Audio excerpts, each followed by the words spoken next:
There are a lot of difficulties, a lot of challenges. We'll talk about all of them in detail. People put words in your mouth and kind of get the reputation as this doom and gloom guy. Jim Rickards is always talking about the end of the world, which I don't. I never use that expression. But I make the point that, despite the difficulties, we don't have to be victims. We're not helpless. We don't have to curl up in a ball. The key is to see it coming. If you can see things coming, you can deal with them accordingly. You can get through them, not only preserve wealth, but actually make money. I always point out the example of Hugo Stinnes, and people go, who's that? He was an industrialist in Weimar, Germany in the early 1920s, and he could see the hyperinflation coming long before the middle class, long before anybody else. He went out and borrowed an enormous amount of Reichsmarks, that was the currency at the time, and just bought industrial assets, coal mines, vessels, natural resources, etc.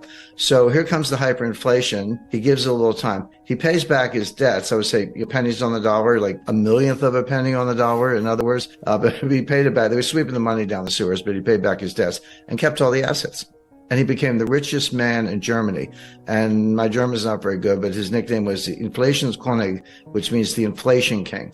So there are other stories like it, Joseph Kennedy in the 1929 crash. But here's a guy who lived through the greatest hyperinflation of any modern industrial economy and ended up as the richest man in Germany because he saw it coming and made the right move. So again, we're not helpless. We can do things about it. The key to empowerment, as I say, is to see it coming. That's where the analysis comes in. And you're like, gee, Jim, are you smarter than everybody else? Of course not. There are a lot of big brains around, but people have flawed models. There's a lot of behavioral psychology behind it. The confirmation bias, or believing the future will resemble the past, which it usually does not. And so if you're going to stick to those models, you're going to get really bad results. It's hard to think of an institution that has a worse forecasting record than the Federal Reserve, the U.S. Federal Reserve, with the possible exception of the IMF. They're both pretty bad.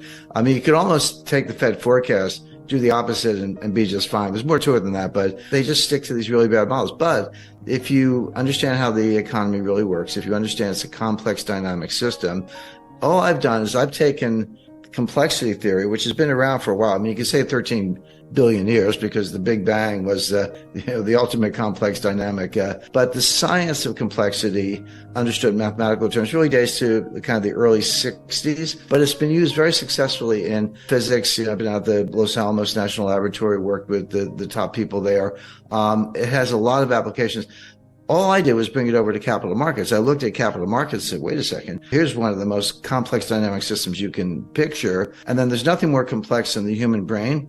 So you're putting humans on top of capital markets. You've got complexity squared or some exponent. And those models work brilliantly. But try getting anyone to understand it or do that work is difficult. But again, the point is, if you have the right models, and I would include behavioral psychology, a good dose of history, complexity theory, and a few other branches of applied mathematics, you can get very good results. But if you stick to, the Phillips curve and non-accelerating inflation, unemployment rate, and a lot of other nonsense the Fed uses, you're gonna get it wrong. I had a long career on Wall Street, made a certain amount of money, came into long-term capital management in 1994 before the launch. So I was the only general counsel through the collapse in 1998. But I was the lawyer. Now, I'm not washing my hands of the risk management and all that. I work side by side with these guys. I mean, Myron, on a quiet day, Myron Scholes, who, is Nobel Prize winner in economics, co-inventor of the Black-Scholes formula, which is the basis of $1 quadrillion, the notional value of derivatives in the world. By the way, for people not familiar with the Q word, 1 quadrillion is 1,000 trillion. So that's how many derivatives, off-balance sheet derivatives we have. But Myron, invented that formula that's at the base of all of it. Really nice guy. And I'd be sitting at my desk and he'd walk in. I had a whiteboard and I would ask him some dumb question about the markets. And he would sit there and give me like a 2-hour tutorial. So can you imagine getting a private 2-hour tutorial from Nobel Prize winner? So yeah, I was around when there weren't that many of us, but I was sort of the lawyer, very focused on that, compliance, contracts. I wrote the derivatives contracts, so I was very immersed in all that. But I was kind of comfortable putting my money with the firm, including the money I'd made previously. Even the guys who didn't win the Nobel Prize had 160 IQs. They were the real deal. They were, one of them was the youngest full professor in the history of Harvard University and the vice chairman of the Federal Reserve. 2 Nobel Prize winners, JM, John Merriweather, was legendary on Wall Street. So that was the crowd. So I was at ease about the money, just very much focused on my job. And then when it all fell apart in 1998, I always say in the U.S. system, it's true in the U.K. also, when things really, really, really go bad, they hand it to the lawyer. So like, hey, well, I can't deal with this. Give it to the lawyers. And so it could be a bankruptcy trustee. We did not go into bankruptcy, a negotiator, a bailout expert. There are many people who specialize in that. So I got the whole thing handed to me, and then we organized it and got through it. We were able to foam the runways and, with like 4 engines flaming, kind of bring it in for a soft landing. We were hours away from closing every exchange in the world sequentially. Would have started in Tokyo. We got a term sheet on a Wednesday, 5 days. Nobody slept. Nobody slept. In big law firms, I was working. We had a base at Skadden Arps. My office was up in Greenwich, but I was back and forth. So the first day, everyone looks like a lawyer. Second day, the ties come off. Third day, the jackets come off and the shirts are unbuttoned down to the middle of the chest. No one's showered or bathed or whatever. And it just gets grubbier, but you sort of power through it and get it done. And we did late on a Sunday night before Tokyo opened. But if it had fallen down and it came close, Tokyo Stock Exchange would have been closed. And then Singapore and Paris and London and New York, they would have probably reopened a few days later, but it would have been a shock like nothing since the Great Depression. So, but the problem is we did get through it. And 2 things. Number one, it was 24 years ago. So 25 years ago almost. So people kind of fuzzing on it. If you're under 40, it's probably like a footnote in some economics book or whatever. But we were looked at by the SEC and the CFTC, and there were no lawsuits, so we kind of got through it all. Interestingly, some of the principals after long-term capital, you pick yourself up, you dust yourself off. They started new companies and made $1 billion.